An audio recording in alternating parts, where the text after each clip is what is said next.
Hello everyone, welcome to Technologies Discussion Channel. Today, I'd like to continue the discussion on LPWAN, which actually stands for Low Power Wide Area Network. This video, I'm going to emphasize on the business model, because when we actually emphasize on the business model, we are definitely in a better position, to determine whether this LPWAN can be a success in the future. This is very important, because we need to understand their roadmap in order to better choose the correct LPWAN for our application.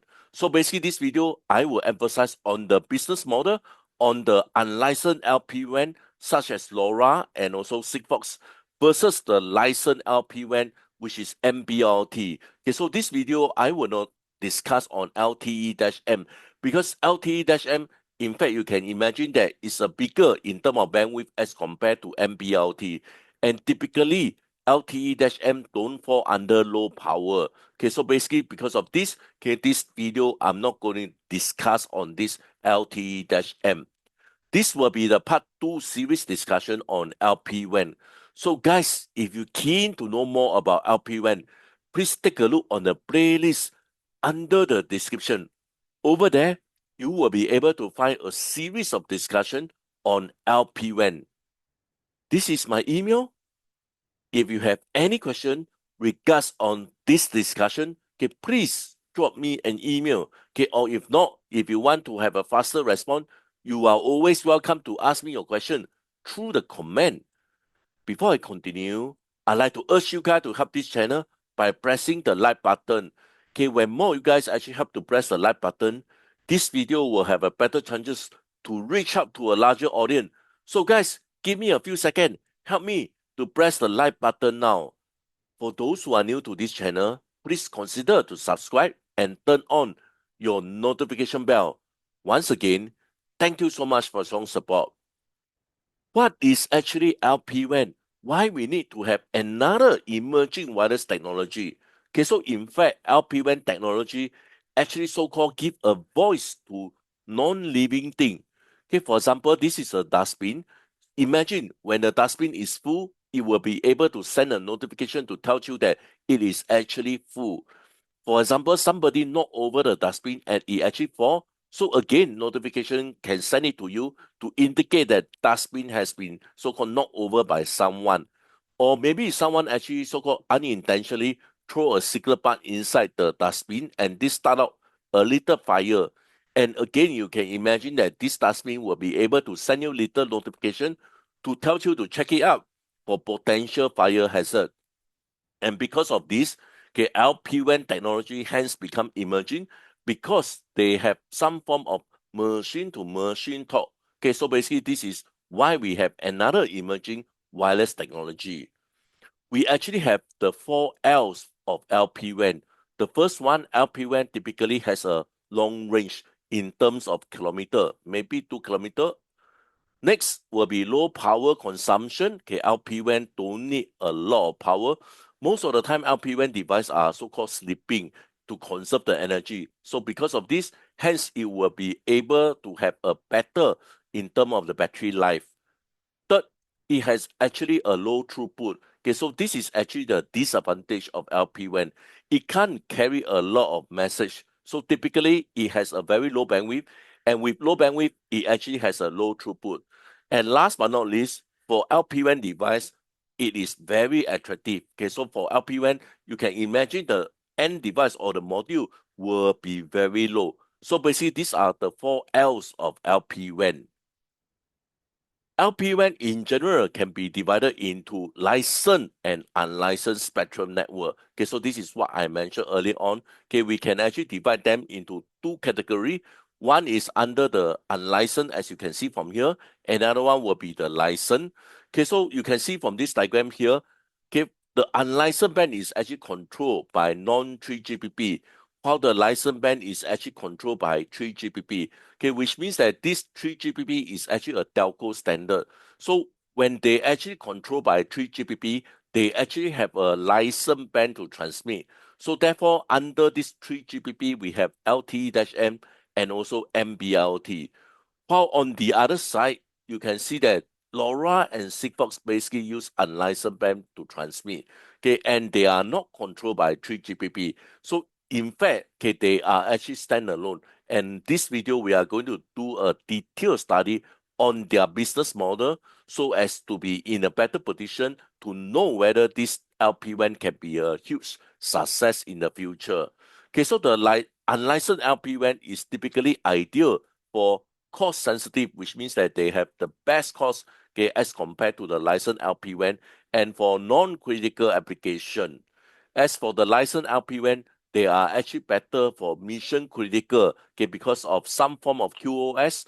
Okay, so therefore it can support some mission critical and also better reliability use case here. Okay, for example, some of the military use case you can consider to use NB-IoT, okay, because of the guaranteed QoS. Okay, LPWAN is a wireless wide area network technology that is mainly designed to connect low bandwidth. Okay, low bandwidth means low data rate. And because of low power, okay, so therefore it can be powered by battery.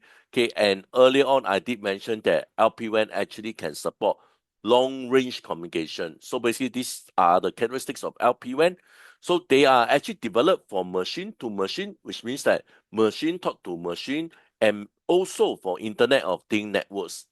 LPWAN actually offer lower cost and greater power efficiency than traditional mobile network, for example, 4G, 3G, which require a lot of power or the cost is not that attractive. But LPWAN actually offer another alternative.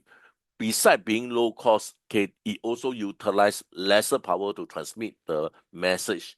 Additionally, they can support a large number of connect devices across wider area, okay, which means that one gateway are able to support more devices as compared to the base station. So therefore, because of this, okay, you can see why LPWAN become one of the most emerging wireless technology in the modern world.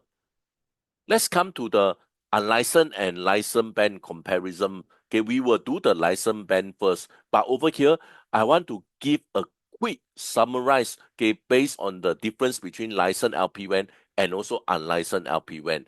Okay, let's start off with the licensed LPWAN. Okay, so this network operate on licensed spectrum, usually owned by telco operator as following. Okay, so basically they own the NB-IoT, they also own the LTE-M. Okay, so basically they either utilize the 2G, okay, or 4G, and maybe will be soon, okay, on 5G, okay, to establish communication. And because these are all owned by telco, so therefore they actually can utilize a very small section of the licensed spectrum to send the message. Coming to the advantages, okay, of the licensed LPWAN. Okay, so because as I mentioned earlier on, because we are going to utilize, okay, a licensed band, so hence because of this, we are going to have a higher reliability. Okay, definitely we have lesser interference. Okay, because not anyone can just send a message in the licensed spectrum. Okay, if you are not the intent transmitter, you are not able to send anything on the licensed spectrum. And hence, because of this, therefore, you are going to have lesser interference, okay, due to the delicate spectrum. Next, okay, in fact, you also have a better security, okay, because all these are all managed by telco operator and they have strict security policy. Okay, so because of this, okay, so therefore you can assure that the security of the data is much better as compared to the unlicensed LPWAN. Next, on the longer range and coverage, okay, so this is very subjective because end of the day, you still need to be supported by the so-called base station. Hence, okay, as I mentioned earlier on, most of the time for NB-IoT, okay, you either utilize the 2G, 4G, maybe in the future also 5G, and because you are using existing cellular infrastructure, hence you may or you may not have any coverage. Okay, so because you are utilized license band, so therefore we have a better QoS as compared to the unlicensed LPWAN.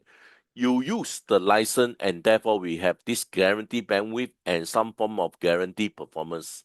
However, anything with the advantage also have the disadvantage. You have see the ample advantage, and because of this, you actually has the higher cost as compared to the unlicensed band.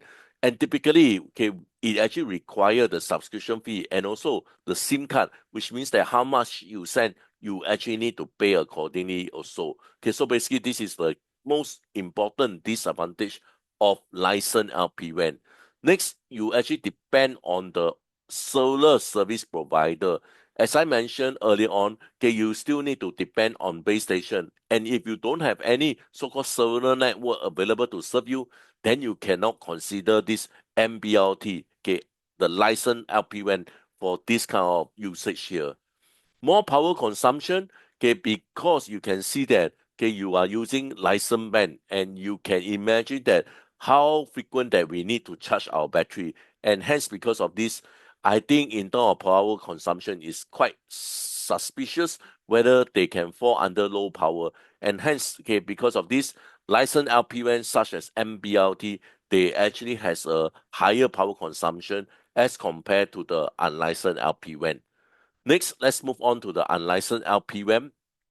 Okay, so unlicensed LPWAN means that they actually use unlicensed frequency band to establish communication.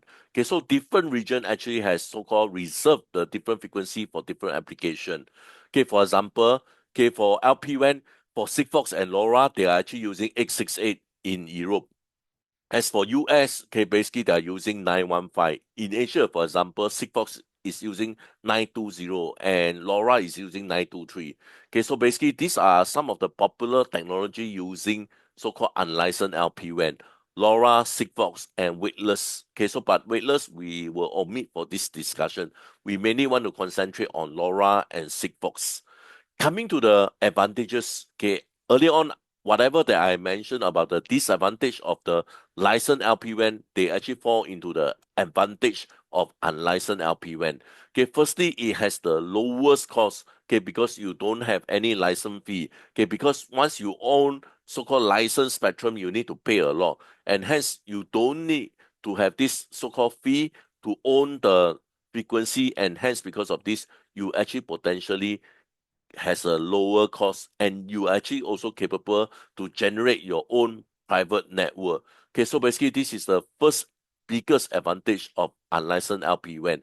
You have lower cost and you are definitely capable to so-called have your own private network. Next will be more flexibility. Okay, enterprise can actually build and manage their own network. Okay, especially true for LoRa. Okay, so again, like I mentioned earlier on, if you use licensed LPWAN, then you need to depend on telco. Okay, so if telco are not willing to support your application, then you may have some issue. And because of this, okay, many companies actually use this unlicensed LPWAN, which actually give you some form of flexibility to expand your coverage. Next, lower power consumption. Okay, so for this unlicensed LPWAN, especially Sigfox, okay, they actually has the lowest power consumption among the three. So hence, because of this, it is actually ideal for battery operated IoT device.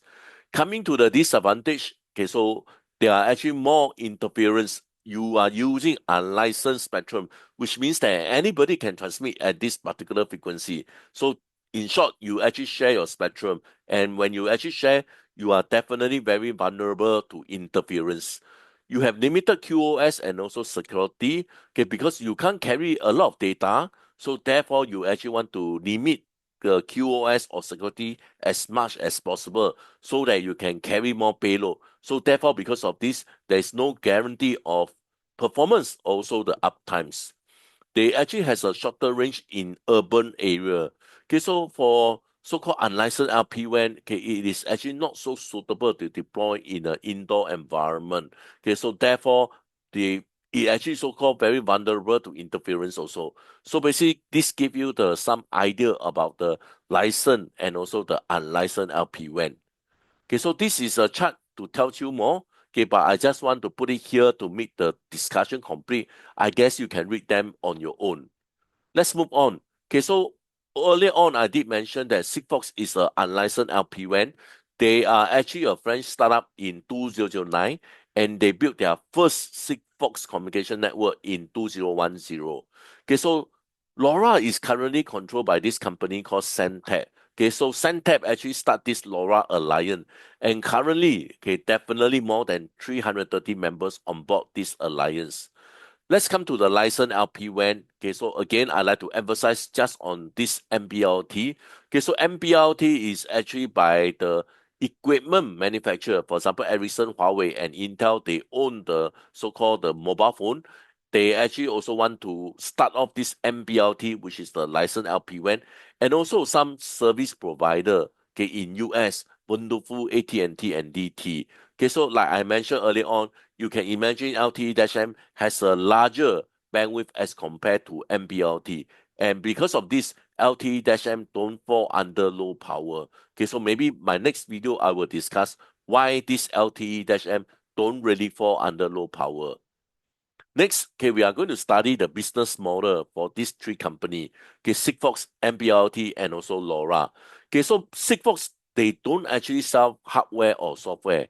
Their key business model is to become a global IoT operator. Okay, which means that they provide a service, okay, from the gateway onward. Okay, when your device send a message to a Sigfox gateway, you don't need to do anything. And once after that, you will be able to see your data in the internet. Okay, so in short, if you are not able to see your data in the internet, you just need to give a ring to Sigfox. Okay, NB-IoT is actually using existing technology, okay, such as 2G, 4G, and maybe in the future 5G, okay, to piggyback your payload. Okay, LoRa in fact allow technology, okay, that so-called let most of the company actually enable a global IoT. Okay, so in short, we actually has more control on LoRa as compare these two. Okay, so which I will emphasize on my next few discussion. Okay, so LoRa is a wireless communication technology that is actually designed for low power wide area network (LPWAN) in short. It enables long range communication, however, at a low bit rate. Okay, so therefore, because of this, this actually make it very ideal for Internet of Thing application. Okay, for example, we hear a lot of smart nation, smart city. We also have this smart agriculture, industry, automation, and also asset tracking. Okay, all this can be supported by LoRa. Okay, so let's come to the business model of LoRa. Okay, so there are a few so-called key discussion. Okay, first discussion, how LoRa actually has their profit. So let's discuss about the technology licensing. Okay, so semiconductor companies. Okay, so companies like Semtech, they actually license the LoRa chipset to other semiconductor manufacturer. So basically, Semtech allow other semiconductor manufacturer to build this LoRa chipset, and therefore they actually earn a living from here. Okay, so this is what I mean here. Okay, so these chipset are then used in various IoT applications. So Semtech actually licensed some other semiconductor manufacturer to build this LoRa chipset, and based on this, Semtech actually earns some so-called money from this kind of technology licensing. Okay, module manufacturer. Okay, companies that actually produce LoRa module that integrate the LoRa chipset with other necessary components can make it easier for device manufacturer to incorporate LoRa technology into their product. So in short, you can imagine that okay, the company actually put the LoRa module into a device or in terms of a smart device. Okay, so therefore they earn okay by selling the LoRa device to company that utilize the LoRa chipset. Next, in terms of the network infrastructure, okay, so we have a lot of network operator. Okay, so imagine this for LoRa, okay, companies can also deploy and also manage the LoRa infrastructure. Okay, so Singapore, we actually has this LoRa infrastructure network operator. Okay, so they actually manage the gateway, they also manage the network server. So in short, they actually charge you based on the connectivity. For example, every connection, okay, they charge you probably like $1 to $2 per month. So basically, this is how companies can meet so-called business model for LoRa. Okay, so this operator can be tradition, telco companies, IoT specific service provider, or even private enterprise. Okay, so basically, in short, as I mentioned earlier on, LoRa, you can actually generate your own private network. So therefore, for this, okay, you actually can have private entities to set up this LoRa network infrastructure. Next, on the gateway manufacturer, okay, company that produce and sell LoRa gateway, they can act as a bridge between IoT device and the network server. Okay, so this gateway can be deployed in various environments from urban area to remote location. Okay, so LoRa definitely need gateway. And again, you can imagine that those who manufacture the gateway will be able to sell the gateway in the market, and hence because of this, they also make some form of so-called profit also. Next, on the device manufacturer, okay, so this is another business model for LoRa.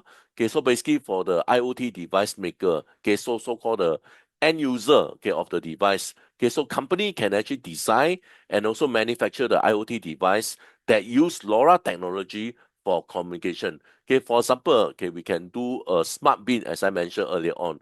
Okay, for example, when they actually so-called full, you can have this ultrasound sensor to determine the level. And then let's say the level is actually sent by LoRa to the cloud. And again, you can imagine that, okay, for example, when somebody knock over the dustbin, okay, we can actually have this SYZ, okay, the accelerometer meter to measure this. And from the value, you can determine, okay, whether the dustbin has fall or not. So basically, because of all this, you can actually have some little sensor, and you can actually make some form of connectivity to send the application to the cloud. And therefore, from here, we can actually make some smart device.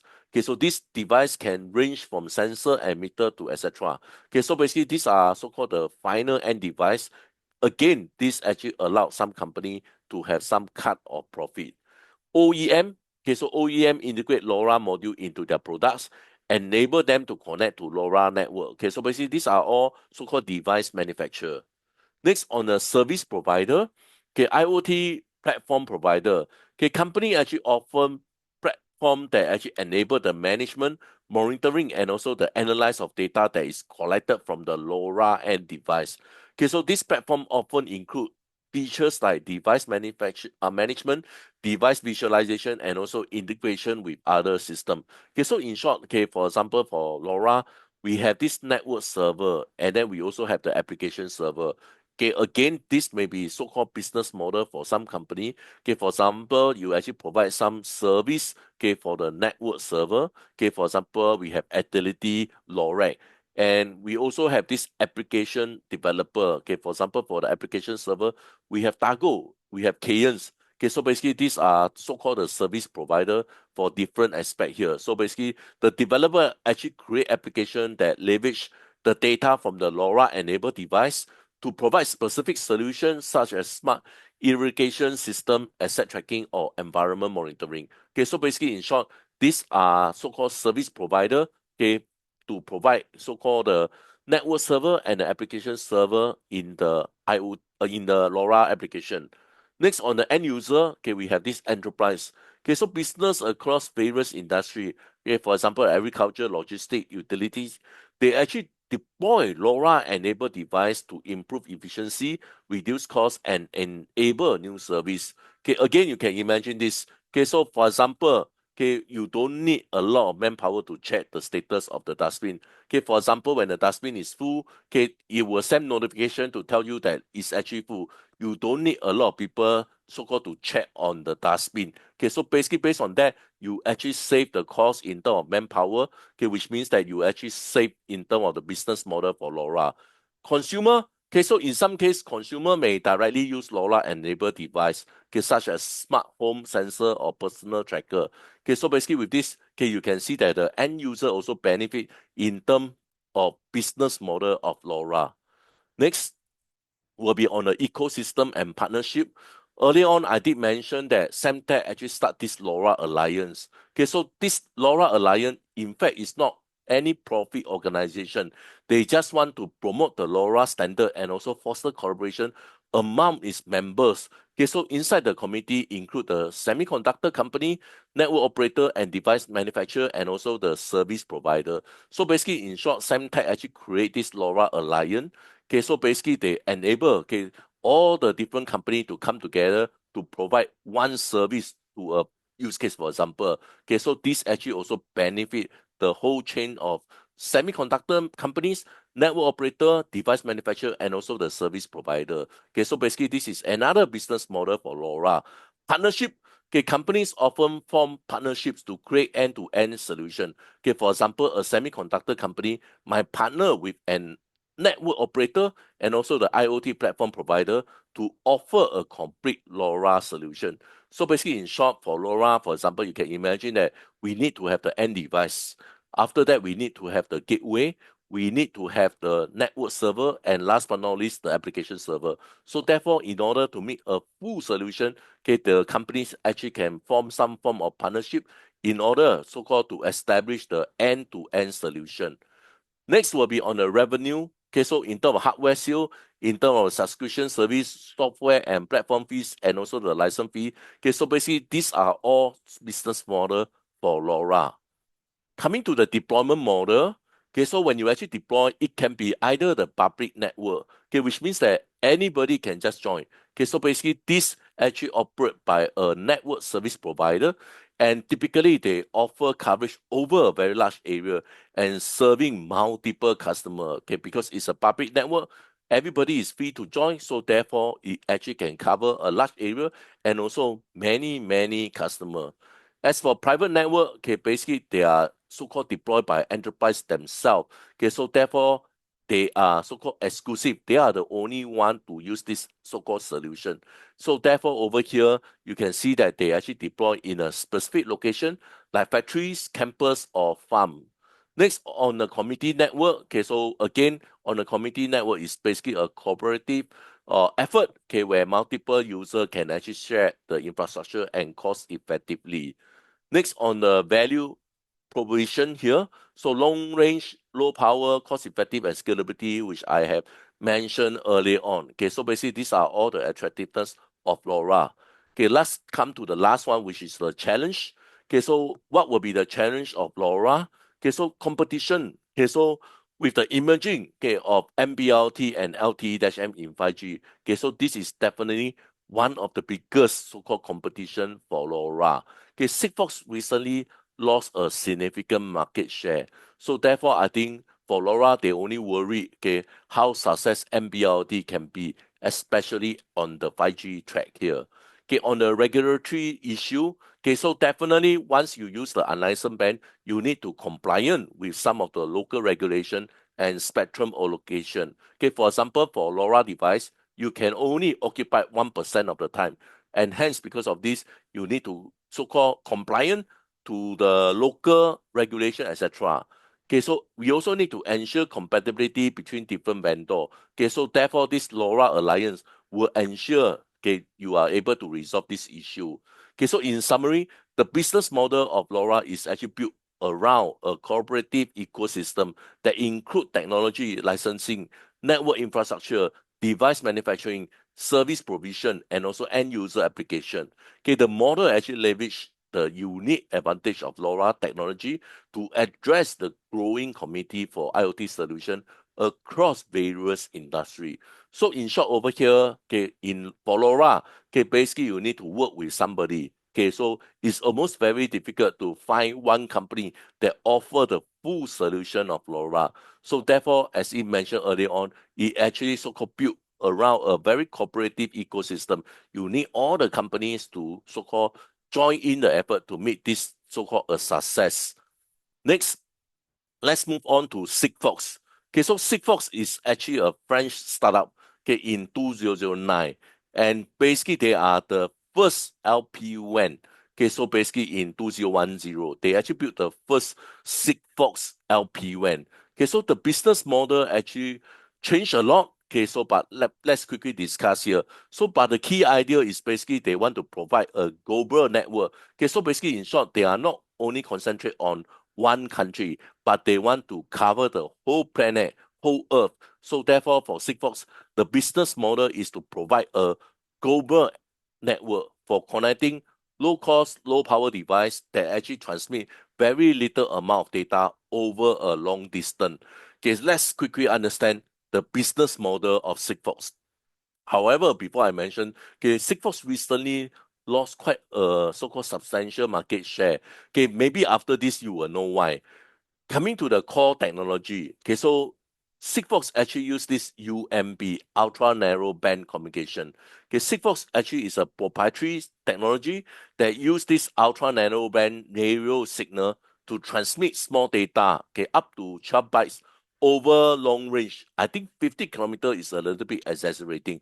Let's keep this as 10K in rural, about 2K in urban area. Okay, so basically this is the key thing, you use ultra narrow band to go for long range.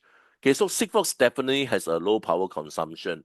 Okay, so the device that is actually connected to the Sigfox network, they are actually very sleepy, and therefore because of this, they don't consume a lot of power, and hence they have a better battery life.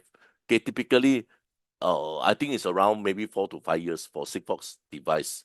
Low cost, okay, the simplicity of the technology allowed for low cost hardware and also deployment. Okay, because they use UMB, okay, which means that they subdivided into many different channels.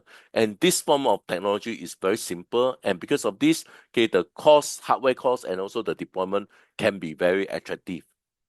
Next, on the network infrastructure, okay, as I mentioned earlier on, Sigfox's key idea is to become a global IoT network, which means that whatever where you are in the earth, you are able to have some form of connectivity. Okay, this is basically the business model of Sigfox. Okay, Sigfox actually built a global network of base station that receive data from connected device. Okay, so this base station actually deployed by their local operator or Sigfox own infrastructure. Coming to the cloud-based platform, okay, the data from the device is sent to Sigfox Cloud, okay, where it is processed and then make it accessible to customer via the API. So in short, like I mentioned earlier on for Sigfox, okay, your end device just sent to a Sigfox gateway and you don't need to do anything. So you are able to see your data, okay, in the internet. Or if not, if you have API, okay, the Sigfox can actually pass your data through this API. Revenue stream. Okay, so Sigfox charge also based on subscription and also maybe based on your volume also. Okay, so for Sigfox, basically it's a subscription-based model. So Sigfox charge customer based on the number of connected device and also how much data you actually transmit. Device certification. Okay, Sigfox earn revenue by certified device to ensure that they are actually compatible with its network. Okay, because Sigfox actually so-called they have a lot of constraint. For example, the number of message that you can send in a day. Okay, because all this and hence because of this, Sigfox actually want to certify your device before they allow you to join the community. And therefore, again, from here, Sigfox is able to have a little profit based on this here.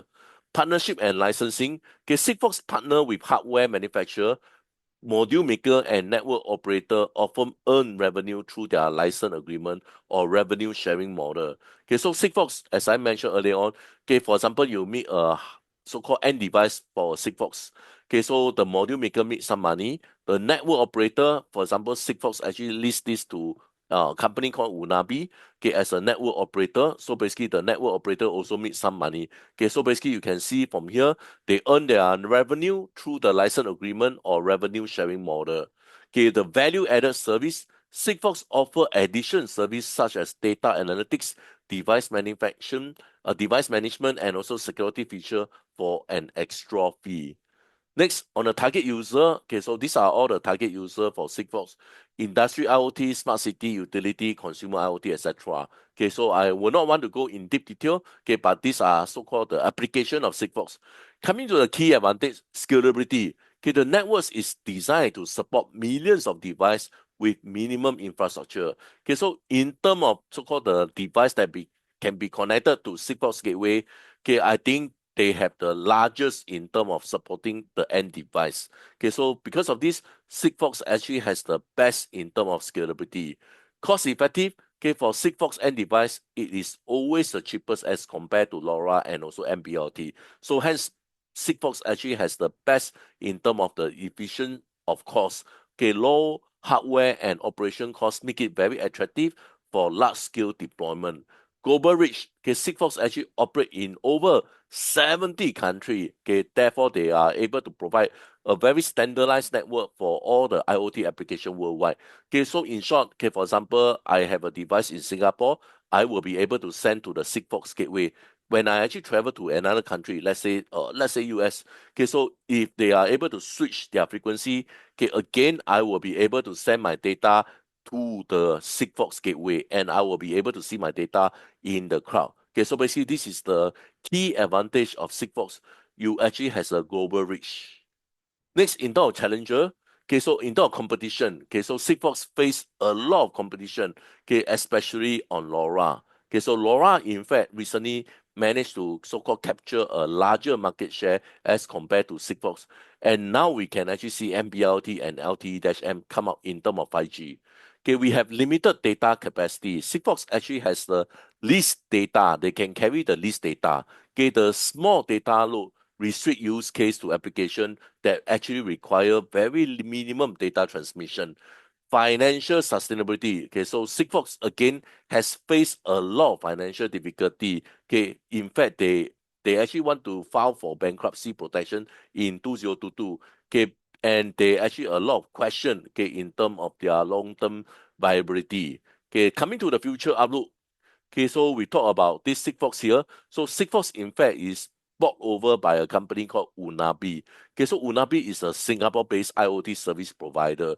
Okay, so basically they bought over Sigfox and they plan to so-called rejuvenate the company and then expand them to the market. Okay, so Sigfox now the business model is to focus on a niche application. Okay, so Sigfox may continue to focus on niche IoT application where low cost, low power definitely will be very important. Okay, so this will be for the Sigfox. Okay, so in summary, okay, Sigfox business model is actually built on providing a very cost-effective, scalable, and energy efficiency network for IoT device to target industry and also application that require minimum data transmission over long range. Despite challenge, its unique technology and global infrastructure position can actually become a very key player in the IoT ecosystem.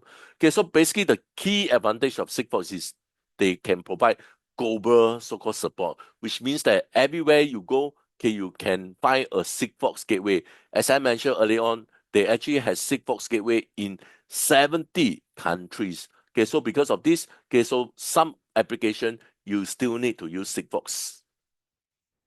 Last but not least, let's come into the licensed LPWAN, NB-IoT. Okay, the business model of NB-IoT actually is to provide again the same low power wide area network, okay, for IoT device. Okay, so they enabling cost effective, reliable, and scalability solution for various industry. Okay, let's come to the NB-IoT business model.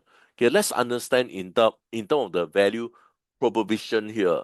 Okay, so they have low power consumption.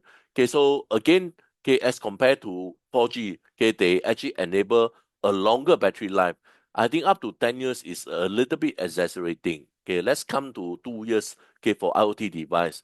And they also reduce the maintenance cost. Okay, because all the infrastructure gateway are actually so-called support by telco. You don't need to worry about all this. So therefore, you actually reduce in terms of the maintenance cost. Wide coverage. Okay, NB-IoT actually has a lower bandwidth, so therefore they are able to support so-called a wider coverage here. So they actually provide deep indoor and outdoor coverage, okay, even in a very hard to reach area like the basement or rural location here. It's not cost effective. Okay, so basically you don't need to worry as long as you are sure that this place has some form of 4G signal or 2G signal, then you are so-called you can actually deploy this NB-IoT. And because of this, okay, we actually has a lower module and deployment cost as compared to the traditional cellular technology. Okay, so basically, for example, you actually use this convention cellular technology, okay, using 4G, let's say, okay, the cost is quite high. And then if you are able to switch it to NB-IoT, okay, you actually has a lower module cost, and also the charges is actually much lower as compared to the 4G. And because of this, we actually has a cost-effective connectivity. Massive device connectivity, especially true for 5G, okay, they can actually support a large number of devices per cell, okay, make it very ideal for IoT application. Okay, so I think for 5G, okay, under one of the column is massive, so-called they are going to support massive device. Okay, so this is why NB-IoT, okay, at this 5G is getting everybody excited to use this NB-IoT. In terms of reliability, again, they actually operate on licensed spectrum, and because of this, they ensure secure and interference-free communication. Key stakeholder, okay, so we have the network operator, okay, so which is the telco, okay, that provide a cellular service provider. Okay, we also have the device manufacturer, the platform provider, end user, we regulator. Okay, so every country they actually have some form of regulator. In Singapore, for example, is the IMDA. Okay, they actually so-called allocate the spectrum, and then they also decide the rules that anybody that want to use this spectrum, for example, here. End user, like I mentioned, is we guys. Okay, we actually have a lot of applications that we want to use for monitoring. Platform provider, okay, again, these are some of the essential. For example, okay, we actually can have a cloud, okay, to see our so-called our data or store our data as a history. Okay, so basically these are all the key stakeholder for NB-IoT. Next, on the revenue stream, okay, for NB-IoT is quite straightforward. Subscription fee, okay, so the device sales, okay, for example, they can sell the SIM card, etc. Or nowadays, telco actually also want to meet some so-called solution. For example, they can also include the sensor tracker, etc. Platform fee, okay, so basically they for NB-IoT, okay, for example, you want to send to another API, okay, you are able to do so by offering another cost, which is the platform fee. Okay, consulting and also integration service. Okay, so for example, we can offer customized solution, okay, for business that actually deploy NB-IoT. Okay, nowadays telco don't make a lot of money, okay, from NB-IoT, the connectivity, maybe I should say that. So therefore, for a lot of telco, they actually provide a business model. For example, they meet the sensor, they send the data. So basically, in short, not only they earn their so-called profit from the connectivity, they also earn their profit from the end device that you guys actually purchase. Licensing, okay, licensing NB-IoT or intelligent property to other companies. Okay, so basically this is how the NB-IoT business model is about also. Next, on the target market and also the application. Okay, again, I don't want to read all this. You can imagine that you can have more than this. But over here, you can see that some of the application like smart meter, smart city, agriculture, asset tracking, etc. Okay, so these are all the application of NB-IoT. Let's come to the cost structure here.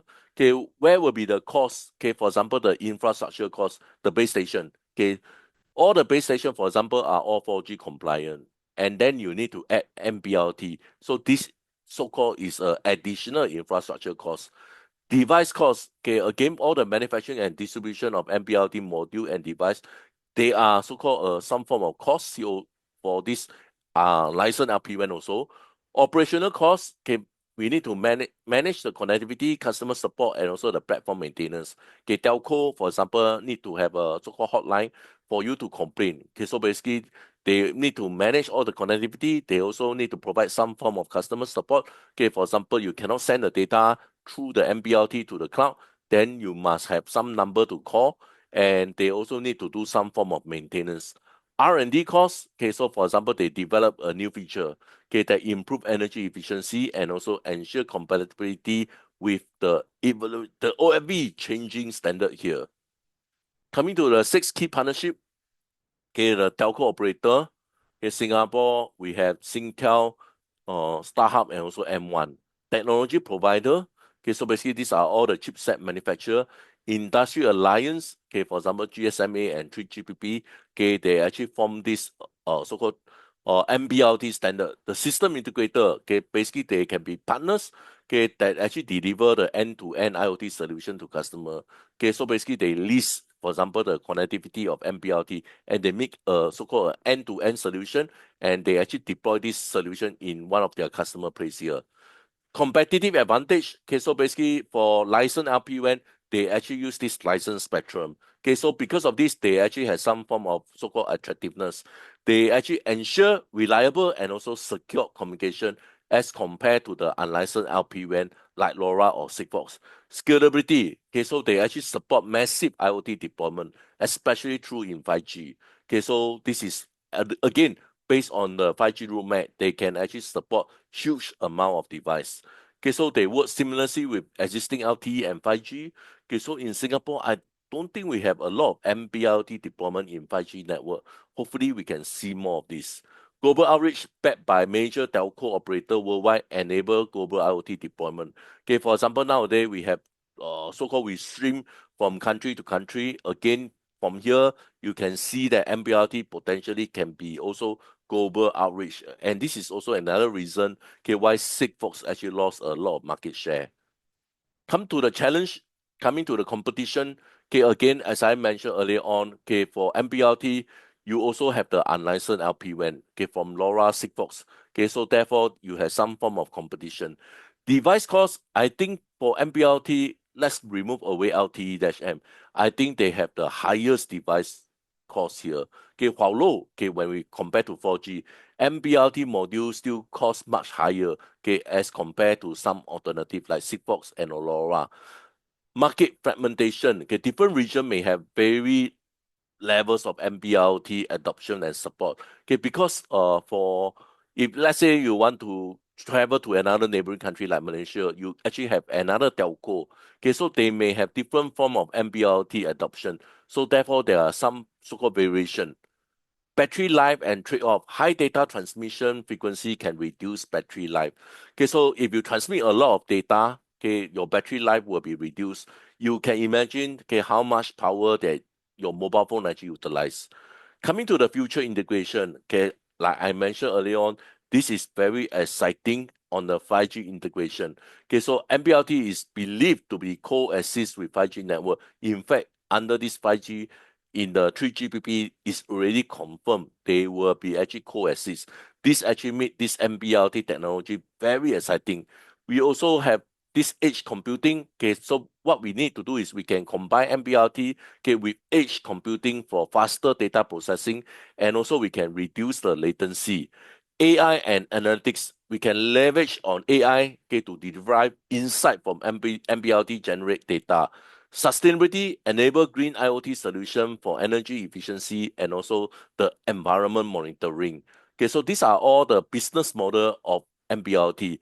Let's come to the last slide for this discussion. In summary, the NB-IoT business model focus on providing affordable, okay, as compared to 4G, reliable, okay, definitely they are also reliable as compared to the unlicensed LPWAN, and also scalability, connectivity for IoT application. Okay, the key is to target industry that require long range, low power solution. Okay, so its success actually depend on cooperation among stakeholder, cost optimization, and also address the market specific need. Okay, so with this, I'd like to end my discussion. Okay, so this video discussed the business model for unlicensed LPWAN such as LoRa and Sigfox, and also licensed LPWAN such as NB-IoT. So with this, you have a better idea, okay, on the use case on which LPWAN you actually want to use for your unique application. With this, thank you so much. I hope to see you guys soon. Bye for now.